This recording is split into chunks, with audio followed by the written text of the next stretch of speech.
want to tell you about. Hello, everybody. Welcome back to Oscar vs. Trevor here, joined by Thomas as always. And today we're talking about Molly Manning Walker's How to Have Sex debut feature. The first 2024 film that we're reviewing together got a bunch of awards attention in England at the end of 2023. But deservedly so, because this is excellent. One of the I've seen like 6 or 7 2024 films so far, easily one of the strongest. Excellent debut from Molly Manning Walker. Mia McKenna-Bruce, phenomenal work. And you've said that she's like famous, Well, like a if you're on a certain generation, you would recognize her from Trace of Beaker Returns or The Dumping Ground, or it's just quite weird seeing her in actual stuff now, which is, to be honest. But you quickly get over that. She is an impeccable actress and Yeah. just brilliant in this film. And like the direction is able to create a very subjective perspective and really invite you into this character psychology. But it's also done primarily through the performance in my book. Like the way it's just through facial expression, gesture, and it's not a very dialogue heavy film at all. There's not, I mean, there's dialogue, but it's not much. It is all about just subtle character building and subtle emotion, and it's very restrained in that regard. And I think it is brilliant to watch, and you do really get a good sense of this person as a person. Yeah. I think when you're talking about sexual assault, I think lots of it is in the unsaid and is in how people are feeling rather than necessarily what they're saying. So that was something that me and Mia spoke about a lot. But also often we would run a whole scene with, like at the end, once we'd captured it with dialogue, we would capture it without dialogue. In an attempt to make sure that we captured the silences and how she was feeling without necessarily the words. Oh, she's excellent. I mean, the tone of the film, but also like the tone of each character is just established so immediately in those first couple of sequences. Just immediately lures you in. And I like that you brought up restraint, because I think that both Molly Manning Walker as a director and then also the actors in this, they have this really impressive level of restraint, which so directly contrasts the environment that they're in a lot of like what like the cinematography is doing and like the costuming, and like it's all so bright and punchy and poppy. But it really humanizes these people. Like it very easily could have been like a Spring Breakers, which I don't hate Spring Breakers. I think I like it more than most, but like that, nobody in that film feels like a real person. Everybody feels like an amplified version of an already amplified person, right? And for a story like this that's dealing with this heavy subject matter as How to Have Sex is, I think it's really important that it strikes that balance. It not only strikes the balance, but makes a point in letting you know that it's striking that balance between these two contrasting ideas. And I think that's done really, really excellently. I was really, really impressed with Molly Manning Walker's ability to kind of like articulate those two ideas. Yeah, because I mean, all the naturalistic aspects are like flawless in my book. It really does feel these are real characters, real people in a very real environment, which is integral. Like I can't describe you how integral that is in terms of dealing with this subject matter. I think it was mostly in the casting process. Like, you know, each time we thought someone worked, we would bring them into the group and work out what the dynamic was, so that when we went into rehearsals, they were pretty tight already. But yeah, we just really wanted to make a really nice atmosphere on set as well. So we had barbecues and sing-alongs and got pedlos and all sorts of things. But then, as you say, in terms of cinematography and stuff like that, it's almost deliberately there to draw you out of it a bit and give you some perspective, which I also think is integral if you're telling a story like this. You need that sense of perspective and the film to let you know that this is beyond anything a film that is there to strike up a conversation and get people talking. And I think that it achieves that. So yeah, it achieves on its principal artistic aims. Naturalist, it's almost the narrative naturalism is like phenomenal. And you also talked about like the subjective perspective a bit earlier. And I think that works really well. I know you'd have some issue with where we kind of deviate from Mia McKenna-Bruce, Tara, I believe is her character name. When we deviate from Tara's perspective into other perspectives, I think that loses a bit of the punch, because I think it's quite important that we stay with Tara the entire time.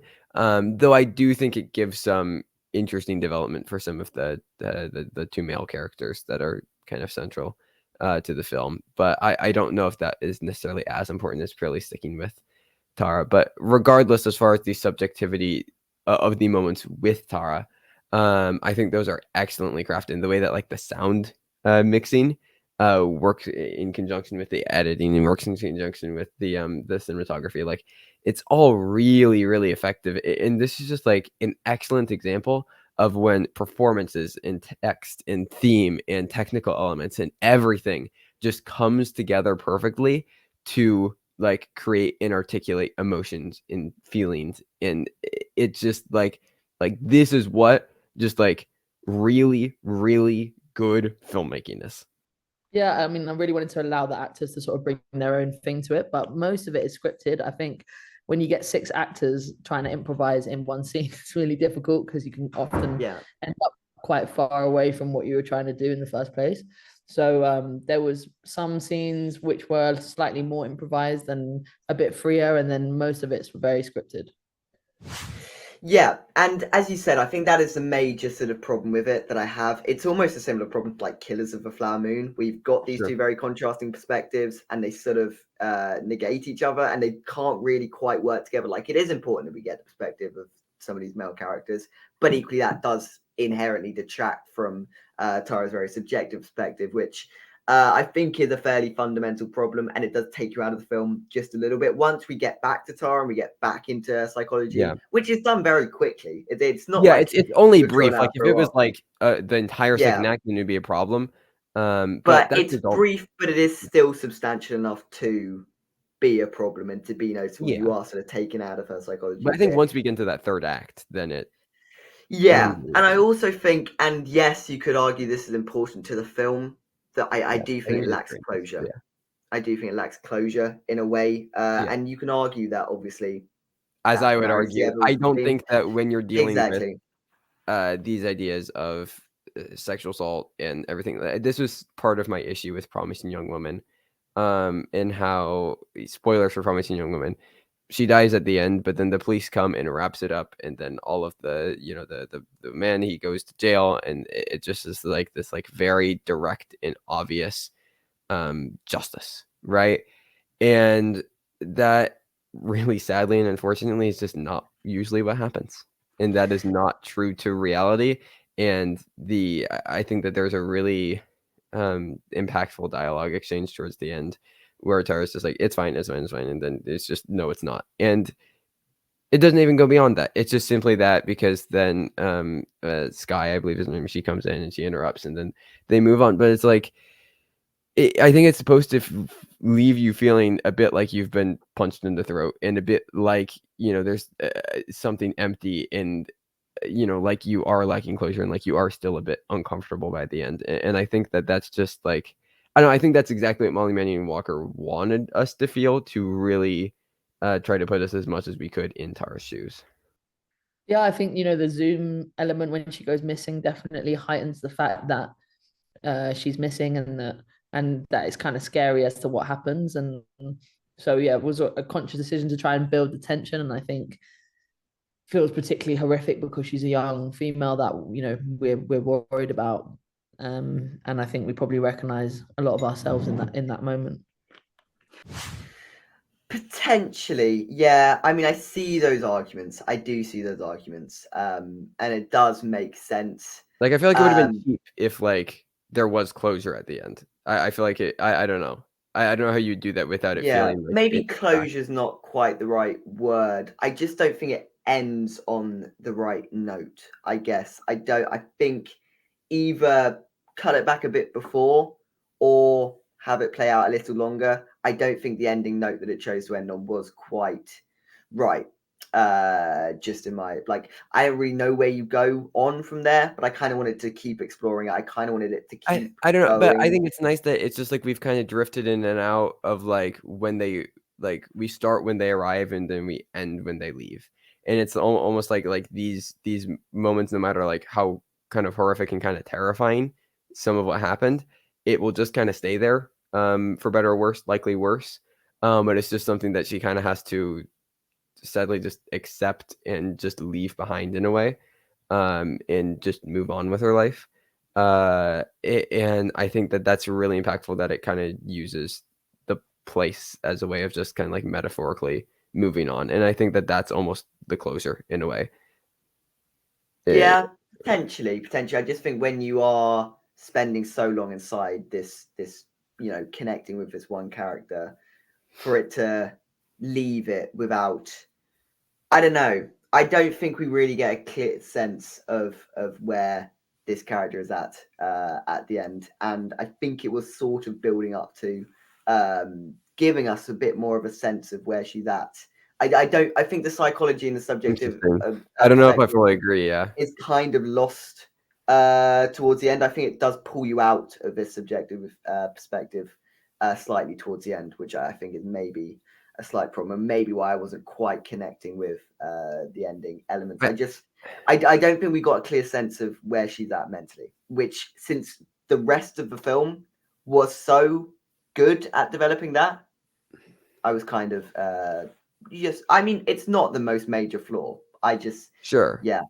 I know. I feel like it's really the purpose of the ending is to really just more so ask questions of the audience. Again, rather than telling the audience how to feel. I kind of appreciate that. I mean, not telling the audience how to feel, but showing how she feels a bit more. But I feel like since we are meant to be so connected with her psychologically throughout the entire film, I feel like if it's telling us how she feels in a very direct and obvious manner, I feel like that is kind of telling the audience how they're supposed to feel, rather than what we got, which felt much more kind of stripped back and subtle in articulating how she felt. I think that allows for that, I don't know, it's just kind of articulate all of its ideas and points in a far more subtle and interesting way that encourages more discussion and engagement from the audience, I guess. Maybe, but I don't know. I guess I feel that sort of just comes through inherently with a film like this and dealing with a subject matter like this, that it's interesting. Mm-hmm. Yeah, I'm not sure entirely sticks the landing with this ambiguity. I don't think it needed to end in such an ambiguous way. I don't know how to end it in a way that's better. No, I'm not sure either. But yeah, I just think the ambiguity in the ending didn't necessarily aid what. Which is fair. If it didn't work for you, it didn't work for you. So but yeah. No. But no, I think overall though we're both very positive. Still very positive. Still, are we giving it a rating? Probably an 8 out of 10, leaning close to a 9 and a 7, honestly. So yeah, I'm giving it a 9. I really, really loved it. I mean, it's gonna be towards the top of my 2024 list, I think, by the end of the year, if I'm being honest. Like it's second right now of like the 7 I've seen, but only to The People's Joker, which is like one of my new favorite things ever. So I would be surprised if both The People's Joker and How to Have Sex didn't both end up towards the top, if not like in my top 10, top 20 by the end of next year. Both phenomenal films. As far as awards, it's really getting some BAFTA attention this year. Would love for Mia McKenna-Bruce to somehow sneak into the best actress lineup at BAFTA. I don't know if did really well at the BAFTAs, so maybe here's open. I mean, it's gonna get like writer debut British film. It probably should win, to be honest. And I think it can get a best British film nomination. They do like 100%, yeah. So it'll probably get some noms, which will be really, really nice and deserving. So yeah. Jesus. But those are our thoughts on How to Have Sex. Very, very just phenomenal film. Cannot wait to see what Molly Manning Walker does next. Also, the cinematographer on Scrapper, which is another excellent debut film from this year by Charlotte Reagan. Big year. But we'll have more reviews, more thoughts on films and awards coming very soon. So subscribe if you would like to stick around for that. But until next time, thank you everybody for watching. Stay safe and goodbye.